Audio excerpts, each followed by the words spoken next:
Hello, good afternoon everyone. कशा आहात विद्यार्थी मित्रांनो? ओके, अभ्यास कसा चाललाय बोर्ड एक्झामच्या दृष्टिकोनातून? Okay, very good, thank you. So first of all, good morning to all of you, and in today's lecture we are going to discuss about most important topic, electromagnetic induction. विद्यार्थी मित्रांनो, बोर्डच्या दृष्टिकोनातून आपल्याला physics मध्ये येणारा हा 12 नंबरचा इट्स अँड 12 नंबर टॉपिक आणि याचं वेटेज आहे 7 मार्क्स, मीन्स पब्लिक 7 मार्क्स.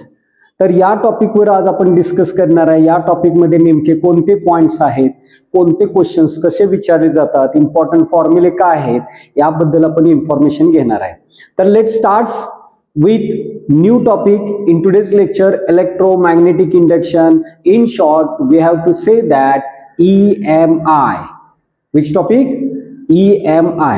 आपण बोर्डच्या दृष्टिकोनातून आतापर्यंत बरेचसे टॉपिक डिस्कस केलेले आहेत आणि त्या प्रत्येक टॉपिक मध्ये आपण प्रत्येक टॉपिकची इन्फॉर्मेशन प्रॉपर वेनी पाहिलेली आहे. ओके, सो आजच्या लेक्चर्सला देखील आपण अशीच एक इन्फॉर्मेशन बघणार आहे, electromagnetic induction. So let starts. आपण हे डिस्कस कशासाठी करतोय, तर आपल्याला मॅक्झिमम स्कोर करायचा आहे विदिन द टाइम. त्यासाठी तुम्हाला हे इम्पॉर्टंट टॉपिक्स, त्या टॉपिक मधले इम्पॉर्टंट कन्सेप्ट मी तुम्हाला इथं समजावून सांगत आहे. So let starts. It's and what 12 number topic. It's and what 12 number topic, electromagnetic induction. Magnetic induction. In short, we have to say that EMI. Weightage of this topic is 5/7 marks. म्हणजे विद्यार्थी मित्रांनो, हा देखील एक महत्वाचा आणि important topic आहे ज्याचं वेटेज किती मार्क्स आहे? 7 मार्क्स साठी आहे आणि हा खूप इम्पॉर्टंट आहे आणि ईची पण टॉपिक आहे. तर या टॉपिक मध्ये नेमके कोणते पॉइंट्स येतात त्याच्याबद्दल पहिल्यांदा आपण डिस्कस करणार आहे. तर इलेक्ट्रोमॅग्नेटिक इंडक्शन मध्ये फर्स्ट तुम्हाला डेफिनेशन्स करायचे आहे. Okay, about which electromagnetic induction, what is electromagnetic induction, तर त्याची तुम्हाला डेफिनेशन्स करायचे आहे. EMI definition. So first point तुम्ही डेफिनेशन्स बघणार आहे अबाउट EMI, इलेक्ट्रोमॅग्नेटिक इंडक्शन, याची डेफिनेशन्स बघणार आहे. पुढे जाऊन आणखी काही डेफिनेशन्स आहेत, तर मी त्या तुम्हाला त्या पॉइंट मध्ये सांगणार आहे की कोणत्या डेफिनेशन्स किती मार्क्स साठी क्वेश्चन्स विचारले जातात, सगळं काही सांगणार आहे. फक्त प्रॉपर वेनी लक्ष देऊन व्यवस्थित ऐका. दुसरा पॉइंट या टॉपिक मध्ये इम्पॉर्टंट येतो तो म्हणजे Faraday's law. Second point, which one? Faraday's laws. Before learn about Faraday's laws. फॅरेडेजने जे एक एक्सपेरिमेंटल ऑब्झर्वेशन केलेलं आहे, okay, about how the electromagnetic induction, EMF, how the EMF generated, EMF कसा जनरेट होतो, त्याचं जे एक्सपेरिमेंटल अरेंजमेंट केलेलं आहे ते देखील तुम्हाला विचारलं जाऊ शकतं for the 2 marks. Faraday's experimental observations, काय विचारलं जाईल? Faraday's experimental observations. म्हणजे आपण तो काय करूया, 3 नंबरला पॉइंट लिहूया, Faraday's experimental observation. Faraday's experimental observation. Faraday's experimental observations तुम्हाला करायचे. ऍटलिस्ट 4 ऑब्झर्वेशन्स तुम्हाला लिहिता आले पाहिजेत फॉर द 2 मार्क्स साठी. तर 4 ऑब्झर्वेशन्स किमान तुम्हाला लिहायचे आहेत. त्यानंतर बघा, हा फॅरेडेज लॉ आहे. फॅरेडेज लॉ मध्ये आपल्याला 2 लॉज झालेले आहेत. फॅरेडेज फर्स्ट लॉ आणि Faraday's second law. First law मध्ये आपल्याला काय सांगितलेलं आहे, about what how the EMF produced due to the what change in magnetic flux, त्याच्याबद्दल सांगितलेलं आहे. ते डेप्थ मध्ये तुम्ही जाऊन परत बघा. सेकंड लॉ मध्ये about what magnitude of produced EMF बद्दल सांगितलंय. आणि सेकंड लॉ नुसार तुम्हाला पहिला फॉर्म्युला येतो E is equal to d phi upon dt, rate of change of flux, हा फॉर्म्युला येत असतो. आपण शॉर्ट मध्ये फक्त पॉइंट्स बघणार आहे, कोणते येतात, किती मार्क्स साठी विचारलं जाऊ शकतं याच्याबद्दल आपण डिस्कशन करतोय. ओके विद्यार्थी मित्रांनो, सो हा फॅरेडेज लॉज आहेत. So Faraday's laws may be 2 marks साठी विचारले जातात. जर दोन्ही विचारले, एकच लॉ विचारला तर मे बी फॉर 1 मार्क्स साठी विचारला जाऊ शकतो. So keep it mind. त्यानंतर फॅरेडेज एक्सपेरिमेंटल ऑब्झर्वेशन 2 मार्क्स साठी विचारतात. 4 पॉइंट्स तर लिहिणं गरजेचं आहे. त्यानंतर 4th नंबरला लेन्झ लॉ. लेन्झ लॉ आपल्याला पाहायचा आहे. Lenz law may be 1 marks किंवा 2 मार्क्स साठी विचारला जाऊ शकतो. तर हा 4था पॉइंट येतो. सो इनिशियली मी हा पहिला ग्रुप करतोय, बेसिक ग्रुप आहे. ज्या बेसिक कन्सेप्ट मध्ये तुम्हाला काय काय बघायचं आहे अबाउट इलेक्ट्रोमॅग्नेटिक इंडक्शन. म्हणजे जर तुम्ही अभ्यासाला बसला तर पहिल्यांदा हेच एवढेच सगळे पॉइंट्स बघायचे. Electromagnetic induction, about Faraday's first law, second law, आणि त्यानंतर Faraday's experimental observation and Lenz law. Okay, हा पहिला पार्ट आहे. पहिल्या पार्ट मध्ये तुम्हाला हे पॉइंट सगळे करायचे आहेत. त्यानंतर विद्यार्थी मित्रांनो जो दुसरा पार्ट येणार आहे, दुसऱ्या पॉइंट्स मध्ये म्हणजे दुसऱ्या सेकंड पार्ट मध्ये तुम्हाला काय काय करायचंय बघा. Second part, okay,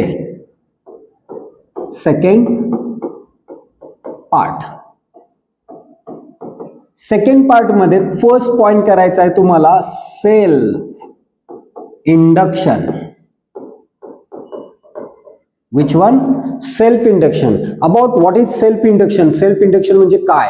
okay, about self induction आणि सेल्फ इंडक्शन नुसार येणारा जो फॉर्म्युला आहे अबाउट ईएमएफ, आपण तो पुढे जाऊन लिहिणार आहे. इम्पॉर्टंट फॉर्म्युल्यामध्ये मी ते सगळे सांगणार आहे. इथं फक्त तुम्हाला पॉइंट ओझरते सांगतोय. सेल्फ इंडक्शन आणि त्या सेल्फ इंडक्शन मध्ये येणारा EMF as well as self इंडक्टन्सची डेफिनेशन इम्पॉर्टंट आहे. आवर्जून ती करा. कोणती definition? Self inductance. Self inductance, that's important definitions. तर ही डेफिनेशन इम्पॉर्टंट आहे, that represented by symbol L. तर ही डेफिनेशन्स तुम्हाला इम्पॉर्टंट करायची आहे. बऱ्याच वेळा विचारली जाते. ओके, लास्ट इयर मध्ये विचारलेलं आहे फॉर 1 मार्क्स साठी. What is self inductance? Self induction वेगळं, सेल्फ इंडक्टन्स वेगळं. प्रॉपर नोट्स मध्ये त्या पॉइंट्स काय करा बघा. ओके, दुसरा जो पार्ट करायचा आहे या सेल्फ इंडक्शनशीच रिलेटेड जो आहे तो म्हणजे कॉम्बिनेशन ऑफ सेल्फ इंडक्टन्स दिलेला आहे. Which one? Combination of self induction means इंडक्टन्सचं जे कॉम्बिनेशन आहे, मग त्याच्यामध्ये 2 प्रकारचं कॉम्बिनेशन आहे. There are 2 types of combination, series and parallel. Series combination and parallel combination. Series combination and parallel combination असे 2 कॉम्बिनेशन आहेत. जस्ट फॉर्म्युला आहेत, फक्त न्यूमेरिकल सॉल्व्ह करण्यासाठी वगैरे तुम्हाला ते उपयोगी पडतात. तर हे 2 पॉइंट याच्याशी रिलेटेड येतात. आणि जो दुसरा पॉइंट करायचा आहे तो आहे म्युच्युअल इंडक्टन्स. Mutual induction. विद्यार्थी मित्रांनो इथं देखील डेफिनेशनच आहेत. Mutual inductance, what is mutual induction, आणि त्याच्यावरूनच अबाउट व्हॉट म्युच्युअल इंडक्टन्स अशी डेफिनेशन येते. Which one? Mutual inductance. Mutual inductance that represented by symbol capital M. तर याची डेफिनेशन करून ठेवा. मागच्या वेळेस सेल्फ इंडक्टन्स विचारलेले आहे. Okay, may be mutual inductance विचारली जाऊ शकते फॉर द 1 मार्क्स. म्हणजे याच्याशी रिलेटेड जे क्वेश्चन्स विचारले जातील ते 1 मार्क्स साठी विचारले जातात. अँड म्युच्युअल इंडक्टन्स रिलेटेड जो तुम्हाला पॉइंट्स लक्षात ठेवायचा आहे फॉर म्युच्युअल इंडक्टन्स रिलेटेड तो आहे अबाउट कोइफिशियंट ऑफ कपलिंग. ती एक डेफिनेशन आणि फॉर्म्युला इम्पॉर्टंट आहे. Coefficient of coupling that represented by symbol K. Coefficient of coupling हा जो फॉर्म्युला येतो तो फॉर्म्युला आपण मेन्शन करणार आहे, तरी पण मी इथे तुम्हाला दाखवतो. About M is equal to K under root L1 L2 असा येतो. That's a coefficient of coupling. Mutual inductance M is equal to K. K stands for coefficient of mutual inductance and under root मध्ये L1 L2 दिलेला आहे. that represents 2 coils, self inductance of the 2 coils. L1 first कॉइलचा, L2 second कॉइलचा. Is that clear? तर दुसऱ्या पार्टमध्ये तुम्हाला फक्त self inductance आणि mutual inductance यांचा प्रॉपर काय करायचा आहे, स्टडी करायचा आहे. ओके, हा दुसरा पार्ट या टॉपिक मध्ये येतो, बेसिक पार्ट. त्यानंतर हा दुसरा पार्ट आला. आता आपण बघणार आहे तिसरा पार्ट विद्यार्थी मित्रांनो, पार्ट 3. पार्ट 3 मध्ये तुम्ही बघणार आहे information about the transformer, construction and working. ट्रान्सफॉर्मरशी रिलेटेड आपल्याला काय काय विचारलं जातं किंवा कोणते पॉइंट्स इम्पॉर्टंट आहेत मी ते सांगतोय, ते लक्षात ठेवा. एक आहे about their construction and working, construction and working of transformer. Second point आहे, that's important, equation of transformer, equation of transformer. Third point आहे types of ट्रान्सफॉर्मर. तर हे 3 पॉइंट बेसिकली या ट्रान्सफॉर्मरशी रिलेटेड तुम्हाला करायचे आहेत, ज्याच्यामध्ये हे आलंच पाहिजे, construction and working, equation of transformer as well as types of transformer. मग त्याच्यामध्ये 2 प्रकार येतात टाइप्स ऑफ ट्रान्सफॉर्मर मध्ये, step up transformer, step down transformer. Which one? त्याच्या 2 टाइप्स येतात, step up transformer and second one is what? Step down transformer. Step down transformer असं विद्यार्थी मित्रांनो येतो अबाउट व्हॉट, ट्रान्सफॉर्मर. तर तुम्हाला हे पॉइंट्स ट्रान्सफॉर्मरच्या बाबतीत लक्षात ठेवायचे आहेत. ओझर तर आपण पॉइंटचे डिस्कशन करतोय. ओके, फक्त कोणते पॉइंट्स आहेत आणि तुम्हाला कोणते पॉइंट्स करायचे आहेत, कोणते इम्पॉर्टंट पॉइंट्स आहेत ते सांगतोय मी. तर विद्यार्थी मित्रांनो जो चौथा पार्ट आहे, हा तिसरा पार्ट झाला about related to the what, a transformer. आता तिसऱ्या पार्ट मध्ये काय करायचं आहे विद्यार्थी मित्रांनो, तुम्हाला एक्सप्रेशन्स लक्षात ठेवायचे आहेत. ओके, एक्सप्रेशन्स लक्षात ठेवायचे आहेत. आणि part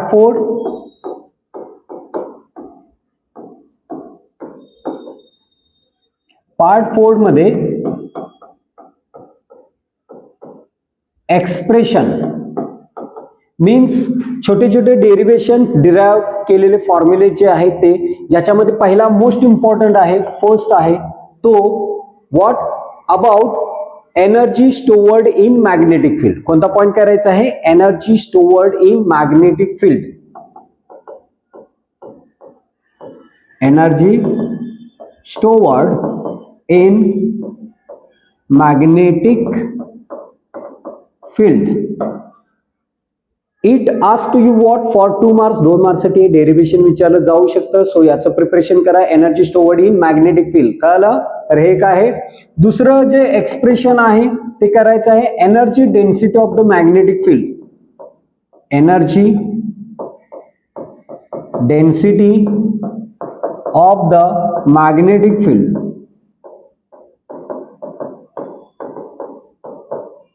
energy density of the magnetic, हे देखील छोटंसं एक्सप्रेशन आहे, याचं देखील तुम्हाला प्रिपरेशन करायचं आहे. थर्ड जे एक्सप्रेशन आहे ते third expression, self inductance per unit length for solenoid. What one? Self inductance per unit length of solenoid. हे तुम्हाला करायचं आहे, self inductance per unit length of solenoid. तर विद्यार्थी मित्रांनो हा तिसरा पार्ट करायचा आहे. तिसऱ्या पार्ट मध्ये छोटे छोटे एक्सप्रेशन्स आहेत, फॉर द 2 मार्क्स साठी तुम्हाला विचारली जाऊ शकतात. सो याचे एक्सप्रेशन्स करायचं आहे तुम्हाला. किती मार्क्स साठी करायचं आहे?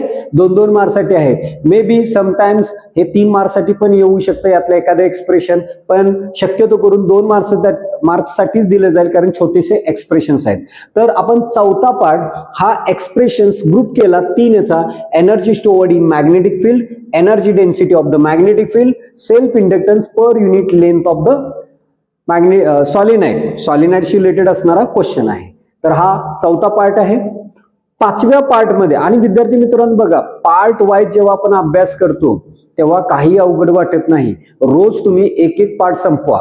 ओके, एक एक पार्ट जर घेतला किंवा दिवसातून 2 पार्ट, एक सकाळी एक संध्याकाळी, कसंही तुमच्या according to your convenience time नुसार जरी तुम्ही केलं असाल तरी ह्या गोष्टी होऊ शकतात. ऍट ए टाइम सगळं करायचं नाही, पण ते पार्ट वाईज तुम्ही प्रॉपर घ्या. तेवढाच पार्ट, तेवढेच 3 पॉइंट्स, एवढेच 3 पॉइंट्स बसायचं, तेवढ्याच 3 पॉइंट्स अभ्यास करायचा. प्रॉपर वेन करा, टू द पॉइंट वाईज करा. Okay, part 5. आता आपण पार्ट बघा, पार्ट 5 मध्ये देखील तुम्हाला एक्सप्रेशनच करायचे आहेत. ओके, काय करायचं आहे तुम्हाला? एक्सप्रेशनच करायचे आहेत. एक्सप्रेशन फॉर EMF, EMF साठी असणारे एक्सप्रेशन्स करायचे आहेत. कोणासाठी एक्सप्रेशन्स करायचे आहेत? EMF साठी येणारे एक्सप्रेशन्स करायचे आहेत पार्ट 5 मध्ये. मग त्याच्यामध्ये बघा, पहिलं आहे EMF इन मोशनल किंवा ट्रान्सलेशनल मोशन जे आहे, EMF due to translational motion. EMF आपण लिहूया, EMF ड्यू टू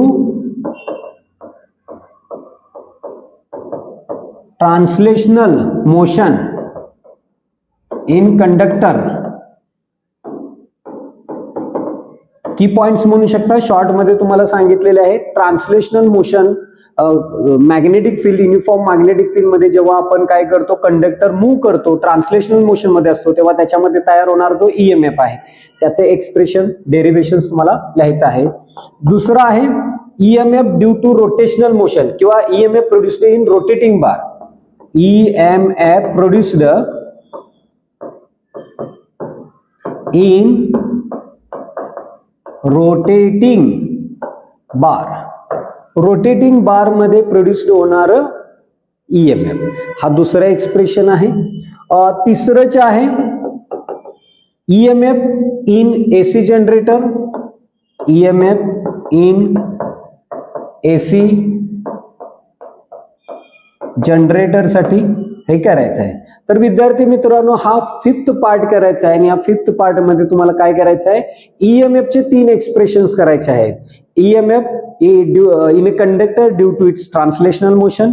दुसरं EMF in rotating bar due to rotational motion असेल. And the EMF generated in the water, म्हणजे जनरेटर, AC जो generator आहे त्याच्यामध्ये प्रोड्यूस होणारा अल्टरनेटिंग EMF, त्याचं एक्सप्रेशन करायचं आहे. तर हा विद्यार्थी मित्रांनो तुम्हाला 5th पार्ट मध्ये करायचं आहे. आणि द लास्ट पार्ट मध्ये तुम्हाला काय करायचं आहे बघा विद्यार्थी मित्रांनो, लास्ट पार्ट मध्ये 2 म्हणजे part 6.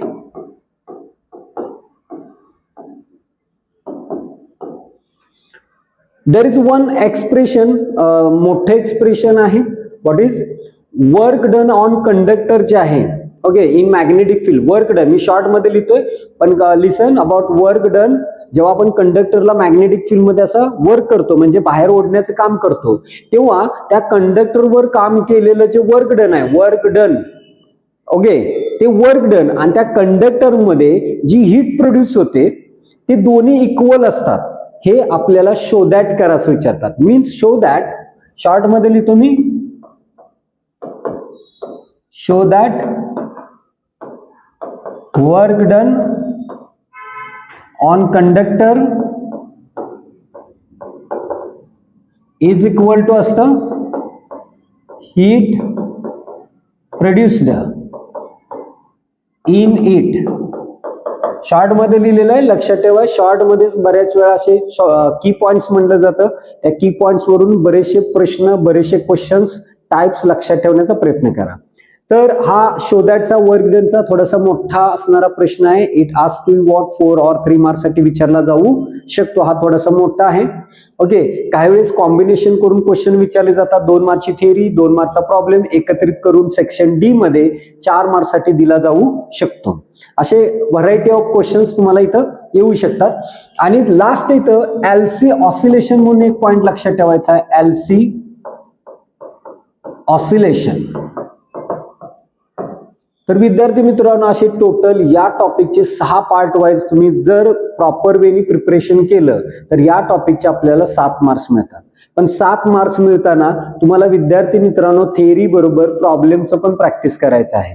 Okay, so last year या टॉपिक मधले जे थेअरीचे प्रश्न आलेले म्हणजे इन द इयर 2024-25 मध्ये जे क्वेश्चन आलेले ते कुणाशी रिलेटेड होते तर मी ओरली सांगतोय.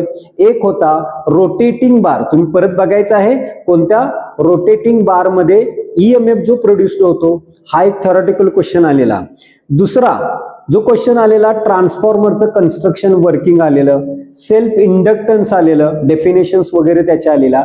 आणि बाकीचे जे क्वेश्चन्स होते ते न्यूमरिकल्स होते, प्रॉब्लेम्स होते. आणि प्रॉब्लेमसाठी हा टॉपिक खूप इम्पॉर्टंट आणि सोपं आहे.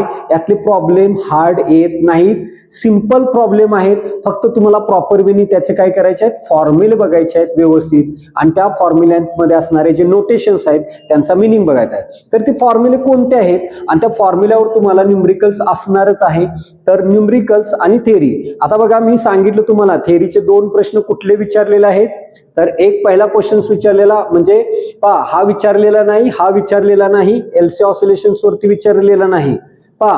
या ईएमएफ वरच्या एक्सप्रेशन्स वरती पण क्वेश्चन्स विचारलेला नाही, तर त्यातला हा विचारलेला बघा, that's and what EMF produced in rotating bar. Rotating bar मध्ये प्रोड्यूस होणारे ईएमएफ याच्यावरती क्वेश्चन विचारलाय. त्याचबरोबर यातलं कोणतंही एक्सप्रेशन अजून विचारलेलं नाही. तर हे तिन्ही एक्सप्रेशन्स प्रॉपर वेनी काय करा, याचं प्रिपरेशन करा. 22-23 मध्ये आलेले आहेत, पण 22-23 मधले क्वेश्चन्स रिपीट होऊ शकतात. 24-25 मध्ये क्वेश्चन रिपीट होण्याची पॉसिबिलिटी क्वचितच असते. क्वचित एखाद्याच टॉपिक मधला क्वेश्चन रिपीट होऊ शकतो. Keep it mind all of you. Okay, समजलंय? तर महत्वाचं हे लक्षात ठेवा, ह्यातले कोणतेच क्वेश्चन विचारले नाहीत, मात्र ट्रान्सफॉर्मरचं कन्स्ट्रक्शन वर्किंग वगैरे विचारलेलं आहे, याच्यावरती पण क्वेश्चन विचारलेलं आहे. त्याचबरोबर इथं जर आला सेल्फ इंडक्टन्स वर क्वेश्चन विचारलाय, कोएफिशियंट ऑफ कपलिंग वरती पण न्यूमरिकल्स विचारलेलं आहे. हे मी कुठल्या इयरचं बोलतोय, लास्ट 2 इयर्स 24 and 25. सो हा थोड्या डोक्यामध्ये माइंडमध्ये ठेवा की कोणते क्वेश्चन्स विचारलेले लास्ट 2 इयर मध्ये, मग अजून कोणते विचारलेले नाहीत. तर त्यानुसार तुम्हाला आयडिया आली असेल, त्यानुसार तुम्हाला प्रॅक्टिस करायचं आहे. Is that clear?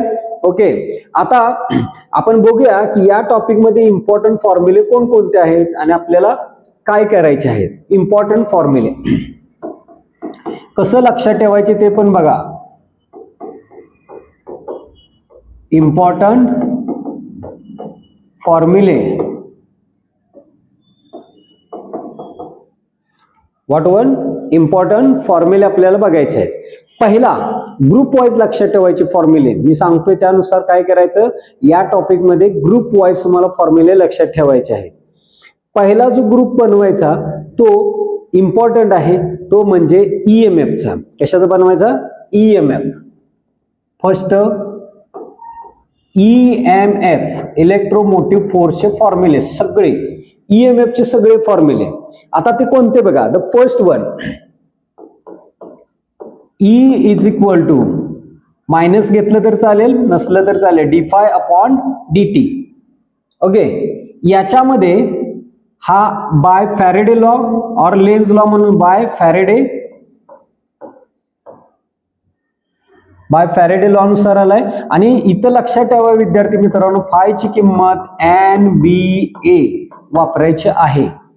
N number of turns, B magnetic field, A area of coil. बऱ्याच वेळा तुम्हाला number of turns, magnetic field, area दिला जातो, टाइम दिला जातो आणि तयार होणारा ईएमएफ विचारला जातो. तर ह्या किमती इथं वापरून टाइम वगैरे दिला जातो आणि तुम्ही सॉल्व्ह करू शकता. तर हा पहिला इम्पॉर्टंट फॉर्म्युला आहे ईएमएफचा by Faraday. Second, E is equal to L DI upon DT. हा लक्षात ठेवायचा आहे. हा बाय सेल्फ इंडक्शन नुसार येतो.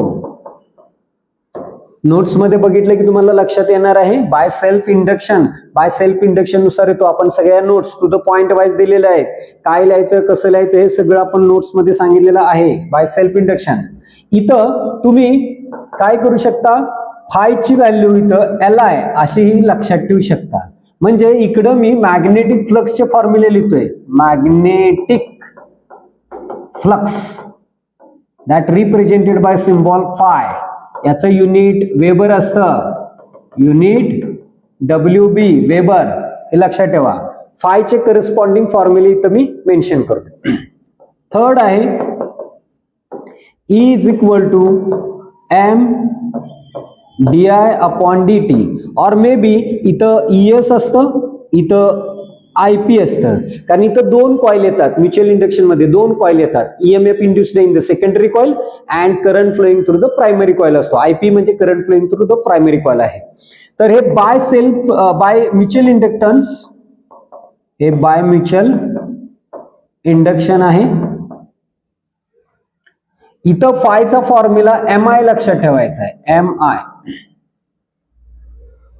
द फोर्थ वन फॉर्म्युला आहे EMF चा फॉर्म्युला आहे.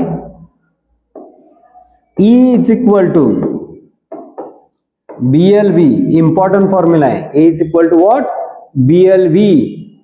Translational motion. कशामुळे, बाय ट्रान्सलेशनल मोशन.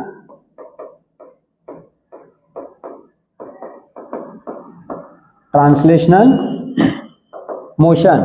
विद्यार्थी मित्रांनो, इथं मी जेवढे फॉर्म्युले देतोय ते कोणते फॉर्म्युले देतोय, ज्या फॉर्म्युलांवरती आतापर्यंत न्यूमरिकल्स विचारलेले आहेत तेच फॉर्म्युले तुम्हाला मी इथं देतोय, हे लक्षात ठेवा. तर EMF चा हा, आणि आणखी एक लक्षात ठेवा, E is equal to E naught sine omega T. हा AC सर्किट मध्ये पण येतो आणि या टॉपिक मध्ये पण आहे. For AC generator, by AC generator नुसार येणारा, AC जनरेटर नुसार येणारा फॉर्म्युला आहे. तर पहिला ग्रुप EMF चा लक्षात ठेवायचा आहे. EMF चे 5 फॉर्म्युले लक्षात ठेवायचे आहेत. लक्षात आले कोणकोणते आहेत बघा, by Faraday, by self induction, by mutual induction, by translational motion आणि बाय AC सर्किट नुसार येणारे फॉर्म्युले आहेत, लक्षात ठेवा. आता मी फक्त फॉर्म्युले तेच देणार आहे जे ज्याच्यावरती न्यूमरिकल्स विचारलेले आहेत. पुढचे बघा, नेक्स्ट पार्ट मध्ये आपण बघणार आहे बघा, अबाउट ट्रान्सफॉर्मरशी रिलेटेड. दुसरा पार्ट, फॉर ट्रान्सफॉर्मर.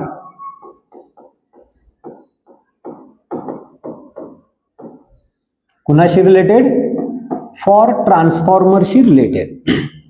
पहिला आहे first equation of transformer. Equation of transformer, ES upon EP is equal to NS upon NP असं लिहू शकता, और is equal to IP upon IS असं कॉम्बिनेशन लक्षात ठेवा. सेकंड आहे तो म्हणजे ट्रान्सफॉर्मरची इनपुट पॉवर, आउटपुट पॉवर कुठलीही असेल. ओके, सो मी असं लिहितो त्याचं, input power is equal to, for ideal transformer, for ideal transformer, input power is equal to output power, means EP into IP is equal to ES into IS. and the last one formula लक्षात ठेवायचा आहे ट्रान्सफॉर्मरशी related,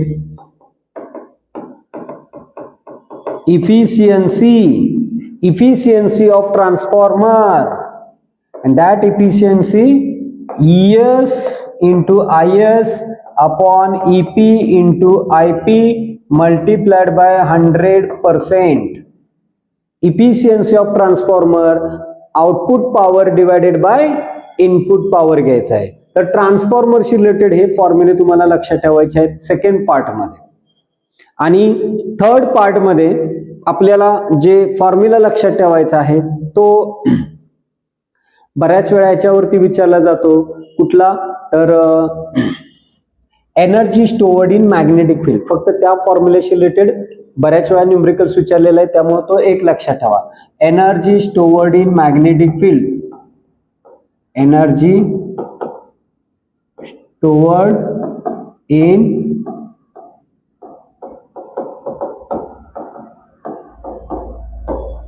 magnetic field काय आहे, U बी ने दाखवला जातो आणि formula आहे 1/2 Li². कोणता फॉर्म्युला आहे, U B is equal to 1/2 Li². विद्यार्थी मित्रांनो याच्यात फॉर्म्युले जास्त नाहीत, मी जेवढे फॉर्म्युले दिले त्याच फॉर्म्युल्यावर बऱ्याच वेळा न्यूमरिकल्स आलेले आहेत आणि तुम्हाला देखील याच फॉर्म्युल्यावरती जे न्यूमरिकल्स आलेले आहेत टेक्स्टबुक मध्ये दिलेले असतील किंवा आपण सॉल्व्ह करून दिलेले असतील ते सगळे न्यूमरिकल्स तुम्ही बघा, बोर्डला दिलेले वगैरे डेफिनेटली तुम्हाला सोपे आहेत, सरळ सरळ आहे, स्ट्रेट फॉरवर्ड आहे. सरळ तुम्हाला आयडेंटिफाय करायचे आहेत about the given physical quantities, just फॉर्म्युलामध्ये पुट करायचे आहेत, कॅल्क्युलेशन करायचे आहे. त्यामुळे सोपे आहे, यातलं प्रॉब्लेम्स वगैरे येऊ शकतात. तर विद्यार्थी मित्रांनो आजच्या लेक्चर्सला मी तुम्हाला इलेक्ट्रोमॅग्नेटिक इंडक्शन या टॉपिक बद्दलची इम्पॉर्टंट माहिती दिली, कोणते पॉइंट्स आहेत, कसे आहेत वगैरे. हा टॉपिक खूप इम्पॉर्टंट आहे.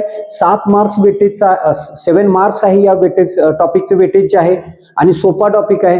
फक्त मी सांगितलेल्या पार्ट वाईज त्याचं प्रिपरेशन करा, आपल्या नोट्स मधून प्रॉपर फॉलो करा, तुम्हाला म्हणजे सगळेच्या सगळे मार्क्स तुम्हाला डेफिनेटली मिळतील.